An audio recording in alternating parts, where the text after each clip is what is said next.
In the name of Allah, who is the most beneficent and the most merciful. Dear students, 10th class के video lesson का आगाज़ करते हैं. As you know, we have chapter number 4. Today, आज का जो lesson है वो ग्रामर लेसन है. इसकी एक्सरसाइज का यूनिट नंबर 4 का पेज नंबर 46 आपके सामने है. इसमें ग्रामर में पोर्शन के अंदर फर्स्ट ऑफ ऑल हम स्टडी करेंगे पोजीशन ऑफ एडवर्ब्स. हमारे सामने एक्सरसाइज है place adverbs eight appropriate places. Appropriate places का मतलब होता है मुनासिब जगह. तो मुनासिब जगहों पर उन एडवर्ब्स को आपने प्लेस करना है जो कि हर सेंटेंस के एंड पर ब्रैकेट के अंदर लिखे हुए हैं. तो फर्स्ट जो लाइन है, फर्स्ट सेंटेंस को मैं रीड करता हूँ. I am happy when it is my birthday. तो ऑलवेज जो है ये एक एडवर्ब है, तो इसको उठा के आपने लाना है आई एम ऑलवेज हैप्पी.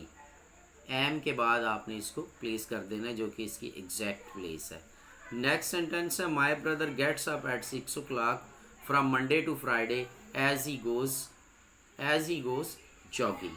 तो ये जो एडवर्ब है माई ब्रदर, इसमें हमारे पास एडवर्ब जो ब्रैकेट में वो है often. My brother often gets up, मेरा भाई अक्सर उठता है 6 o'clock 6 बजे. तो ब्रदर के बाद इसकी प्लेस है often. He went to the market last night. तो ये जो लास्ट नाइट एडवर्ब है इसकी प्लेस यही है in the end of the sentence. ये एडवर्ब ऑफ टाइम है तो इसको यहीं पे आप रखेंगे. और नंबर 4 सेंटेंस है have you been to Hunza valley ever. तो ये आएगा have you ever been to Hunza valley. Have you ever been to Hunza valley, क्या आप पहले कभी हुंजा वैली गए हैं? तो ये इसकी एग्जैक्ट प्लेस है यू के बाद. The birds were chirping beautifully. So beautifully जो है ये एडवर्ब ऑफ मैनर है, वो लास्ट पे ही रहेगा. 6 सेंटेंस में I am waiting for Khalid to arrive. I have been waiting for over 20 minutes. तो ये नंबर 6 सेंटेंस के अंदर आई एम स्टिल, ये स्टिल है तो I am still waiting for Khalid, ये इसकी एग्जैक्ट प्लेस है. आई एम स्टिल वेटिंग, अभी तक मैं वेट कर रहा हूँ. नंबर 7 एंड लास्ट है he saw a blind beggar in the market. तो ये भी एडवर्ब ऑफ प्लेस है और इसकी जगह भी लास्ट पे ही है, he saw a blind beggar in the market. तो ये एक्चुअल में एग्जैक्ट प्लेसेस पर आपने एडवर्ब्स को लेकर आना था. और ये भी याद रखना है कि ये वर्ड्स जो हैं ये एडवर्ब्स हैं जो कि वर्ब के मॉडिफर हैं. अब आते हैं हम एडवर्ब फ्रेज की तरफ. Adverb phrase is a group of words that functions like an adverb. Adverb phrase एक ग्रुप ऑफ वर्ड्स होता है और एडवर्ब का ही फंक्शन करता है. Let's see, he works carefully, वो केयरफुली काम करता. तो केयरफुली एक एडवर्ब है और एडवर्ब ऑफ मैनर है और ये वर्क यानी काम करना के बारे में बता रहा है. दे रेस्टेड एट सनसेट, उन्होंने सनसेट यानी सूरज गरूब होने पर आराम किया. एट सनसेट भी ये जो है ये एडवर्ब का काम कर रहा है, लेकिन ये एडवर्ब फ्रेज है. फ्रेज वो होता है जो मोर देन वन वर्ड पर मुश्तमिल हो, लेकिन वो फंक्शन जो है वो एडवर्ब का ही करे. ग्रुप ऑफ वर्ड्स, तो ये ग्रुप ऑफ वर्ड्स है यानी 2 वर्ड्स हैं, काम वही कर रहा है जो ये कर रहा था. अब हम देखते हैं कि उसने बताया in example A carefully is an adverb. In example B at sunset is an adverb phrase which does the work of an adverb.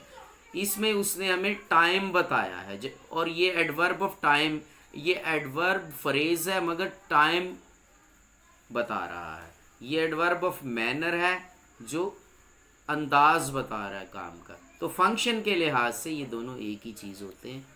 Now come towards the exercise.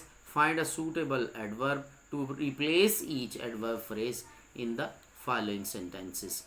तो इसमें आपने इनको रिप्लेस नहीं करना, जस्ट स्टडी करना है. Our teacher wanted that work to be done without delay. तो ये विदाउट डिले जो है ये एक्चुअल में क्या है, ये एडवर्ब फ्रेज है और मोर देन वन वर्ड पर मुश्तमिल है, लेकिन एडवर्ब वाला ही काम सर अंजाम दे रहा है. तो आपने ये याद रखना है कि विदाउट डिले क्या है. इसको बेशक अंडरलाइन भी कर लें कि ये एडवर्ब फ्रेज है। शी इज़ विदाउट डाउट, वो बिलाशुबह है, the most caring person I have met. तो विदाउट डाउट जो है ये एक एडवर्ब फ्रेज है। अगर हम इनको रिप्लेस भी करें और इसकी जगह अगर कोई हम एडवर्ब लेकर आएँ तो विदाउट डिले की जगह आप इमीजिएटली लिख सकते हैं, यहाँ लिख लें इमीजिएटली यहाँ पर, तो वो उसके इसका एक आल्टरनेट वर्ड भी हो जाएगा, एडवर्ब भी लग जाएगा। इसी तरह शी इज़ विदाउट डाउट है, तो विदाउट डाउट की जगह अगर अनडाउटेडली लिख लिया जाए तो वो एडवर्ब बन जाएगा, एडवर्ब फ्रेज। विदाउट डाउट की जगह अनडाउटेडली जो है वो आप यहाँ पर नोट कर लें ताकि आपको पता चल जाए कि इसकी जगह ये आ सकता है। This plant flowers once every year. Once every year एक एडवर्ब फ्रेज है और इसकी जगह अगर हम एडवर्ब लगाना चाहें तो ईयरली लगा सकते हैं, YEARLY, ईयरली, सालाना, यानी एडवर्ब। एडवर्ब फ्रेज की जगह adverb. You should complete the work in a while. In a while का मतलब होता है जल्द ही, तो इन अ वाइल जो है एडवर्ब फ्रेज है, इसकी जगह अगर आप क्विकली लिख लें तो वो होगा एडवर्ब। और लास्ट सेंटेंस है the two old friends met each other by accident. तो बाय एक्सीडेंट एक एडवर्ब फ्रेज है और इसकी जगह अगर यहाँ एक्सीडेंटली लगा दें तो वो एडवर्ब बन जाएगा, और वो भी लग सकता है ये भी, और मीनिंग सेम रहेंगे। तो हमें क्या पता चला कि एडवर्ब और एडवर्ब फ्रेज का फंक्शन सेम है। एडवर्ब फ्रेज जो है वो मोर देन वन वर्ड पर मुश्तमिल होता है और एडवर्ब एक वर्ड पर मुश्तमिल होता है। दोनों का फंक्शन वर्ब के बारे में बताना ही होता है। Now let's come towards the next point of grammar, gerund and infinitives. Gerund और इन्फिनिटिव्स जो होते हैं वो दोनों ही वर्ब से बनते हैं, लेकिन सेंटेंस में वो वर्ब के तौर पर यूज़ नहीं होते बल्कि वो नाउन के तौर पर इस्तेमाल किए जाते हैं। इन्फिनिटिव वो होता है जिससे पहले टू आ जाए और जेरंड वो होता है जिसके साथ ING लगा दिया जाए। अब हमें ये दो कॉलम्स के अंदर these verbs can take gerunds after them, ये कुछ वर्ब्स बताएगा और वो ये बता रहा है कि एंजॉय और फिनिश और क्विट और पुट ऑफ के बाद वर्ड है पोस्टपोन। इन वर्ड्स के बाद हमेशा जेरंड इस्तेमाल होता है, इन्फिनिटिव इस्तेमाल नहीं किया जाता। अब हम देखते हैं सलमान एंजॉयज प्लेइंग, यानी ये जो प्लेइंग है ये जेरंड है, इसके गिर्द आप दायरा लगा दें। इसी तरह Mariam finished doing her homework, doing के गिर्द आप सर्कल लगा दें। Jameel has quit smoking, smoking के गिर्द भी सर्कल करें इसको। Pasha always puts off cleaning his room, cleaning को सर्कल कर दें। We postponed having the picnic, having को सर्कल कर दें। ये जो मैंने आपको सर्कल करवाए हैं ये एक्चुअल में जेरंड्स हैं, यानी ये ING वर्ब के साथ ING लगा है बट ये नाउन के तौर पर यूज़ हुए हैं, नाउन के तौर पर ये यूज़ हुए हैं, वर्ब के तौर पर नहीं, क्योंकि इन सेंटेंस में वर्ब ये है enjoys, finished, quit, puts of और पोस्टपोन, ये वर्ब है और इनसे आगे जेरंड का यूज़ किया गया है ING लगा। अब आते हैं हम इन्फिनिटिव की तरफ। कहता है these verbs can take infinitives after them, इन वर्ब्स के बाद इन्फिनिटिव लगता है। होप, एक्सपेक्ट, प्लान, इंटेंड और मीन। अब हम देखते हैं कहाँ इन्फिनिटिव है। I hope to learn, gerunds, to learn gerund है, टू लर्न के गिर्द सर्कल कर दे तो ये जेरंड है, सॉरी इन्फिनिटिव है। ING पे ख़त्म होगा तो जेरंड होगा और टू से शुरू होगा और फर्स्ट फॉर्म होगी तो वो इन्फिनिटिव होगा। I expect to improve, to improve को सर्कल करें, ये इन्फिनिटिव है। इस सेंटेंस में Sara plans to attend college, to attend को सर्कल करें, ये इन्फिनिटिव है। और she plans to attend college, to attend को सर्कल करें, ये इन्फिनिटिव है। और महक इज़ इंटेंडिंग टू गो को सर्कल करें, ये इन्फिनिटिव है। ही मेंट टू से डियर, नॉट डियर, टू से को सर्कल करें तो ये भी इन्फिनिटिव है। तो इन्फिनिटिव में टू और फर्स्ट फॉर्म होती है और नाउन के तौर पे यूज़ होता है, और जेरंड में ING होता है और वो भी वर्ब नहीं बल्कि नाउन के तौर पर यूज़ किया जाता है। अब ये हमारे सामने एक एक्सरसाइज है। इस एक्सरसाइज में उसने हमें कहा है कि complete the following sentences with infinitive और gerund with whichever is appropriate. यहाँ ये वर्ड्स जो है इनको जेरंड की फॉर्म में यूज़ करें या इन्फिनेटिव, जो आपको बेटर लगता है। वैसे ये दोनों सूरतों में ही ठीक होते हैं।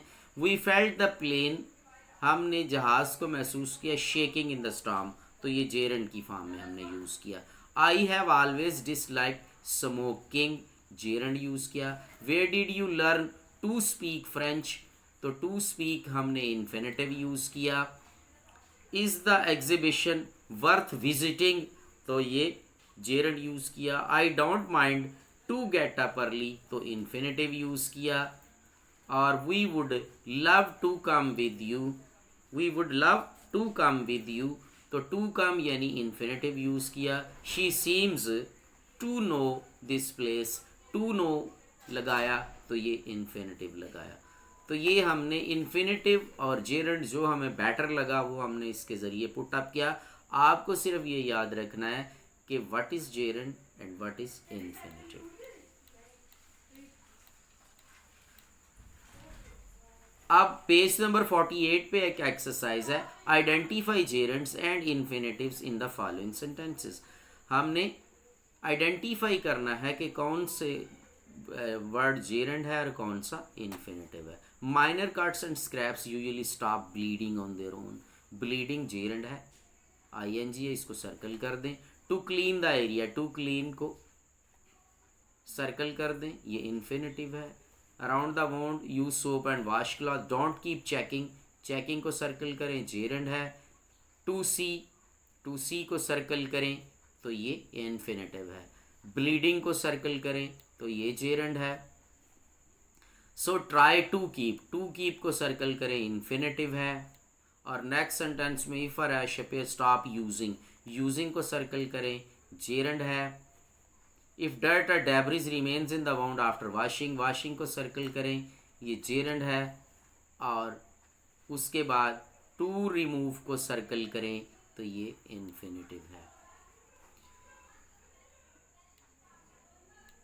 इस एक्सरसाइज को स्किप कर दें, इसकी आपको ज़रूरत नहीं है। ये हो गई आपकी एक्सरसाइज यूनिट 4 की जो एक्सरसाइज है उसको हमने कंप्लीट कर दिया है।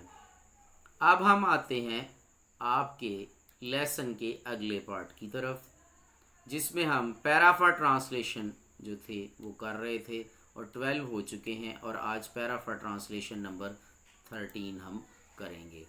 Karachi is a beautiful and important city, Karachi एक खूबसूरत और अहम शहर है। It is the biggest city in Pakistan, Pakistan का सबसे बड़ा शहर है। It is situated on the shore of Arabian sea, ये बहरा अरब के साहिल पर वाक़ है। The climate of this city is temperate, इस शहर का जो क्लाइमेट है, आबो हवा है, वो मोतदिल है। Land breeze and sea breeze keep on blowing here, यहाँ पर समंदरी हवा और ज़मीनी हवाएं चलती रहती हैं। Once Karachi was the capital of Pakistan, किसी ज़माने में ये पाकिस्तान का दारुल हुकूमत था। It is a sea port, ये एक बंदरगाह। Are trade with other countries done through this sea port, हमारी तिजारत दूसरे मुल्कों के साथ इसी बंदरगाह के ज़रिए होती है। Our beloved leader Quaid Azam was born in Karachi, हमारे प्यारे रहनुमा कायद आज़म कराची में पैदा हुए। His tomb is also in this city, उनका मज़ार भी इसी शहर में है।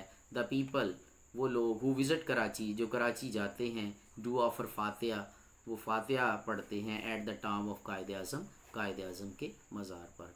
ये था इसके साथ आपका एडजॉइंट लेसन। और एज़ यू नो कि इसके साथ हम पेयर ऑफ वर्ड्स कर रहे हैं और कल हमने 5 पेयर ऑफ वर्ड्स किए थे। आज का जो लेसन इसके साथ अटैच है उसके अंदर हमारे नेक्स्ट पेयर ऑफ वर्ड्स होंगे।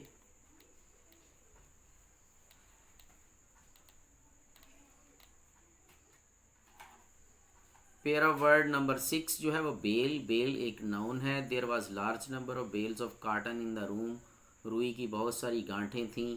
बेल जो कि नाउन है, ज़मानत के लिए इस्तेमाल होता है। He was released on bail, उसे ज़मानत पर रहा कर दिया गया। और नंबर 7 है बेयर जो कि एडवर्ब है। Do not walk bare footed on the ground. Bare जो कि नाउन के तौर पर यहाँ यूज़ होता है। I saw bear in the zoo. Berth जो कि नाउन है, ट्रेन में सोने की जगह। I reserve the berth in the Shalimar train. और बर्थ जो कि नाउन के तौर पर है, स्पेलिंग डिफरेंसेस हैं। पैदाइश what is your date of birth. और नंबर 9 है बिसाइड जो कि एक प्रेपोजिशन है। Adnan is sitting beside Asif. और बिसाइड्स जो कि एडवर्ब है, के अलावा। Besides writing I have to learn it by heart. लिखने के अलावा मुझे इसे ज़ुबानी भी याद करना है। और नंबर 10 है हमारा ब्रेक जो कि नाउन है, कार या साइकिल वगैरह की brake. The brakes of the cycle fail down the way. और ब्रेक जो कि वर्ब है, स्पेलिंग डिफरेंसेस हैं। Handle it carefully otherwise it may break. इस चीज़ को एहतियात से इस्तेमाल करो वरना ये टूट जाएगी। तो स्टूडेंट्स, ये था आज का आपका लेसन।